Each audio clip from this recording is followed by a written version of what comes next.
Ngayong holiday season, meron po tayong mga tips para sa ating mga lolo't lola para iwas scam.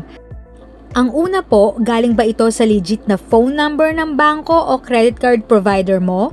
Kung random lang na number ito o wala kang history ng text message updates from this number, maaring scam po ito.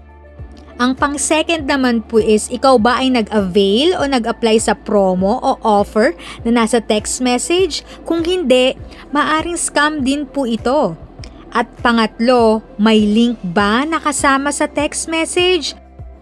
Remember po, ang mga bangko ay hindi magsisend ng text na may links or ask you for info via text po.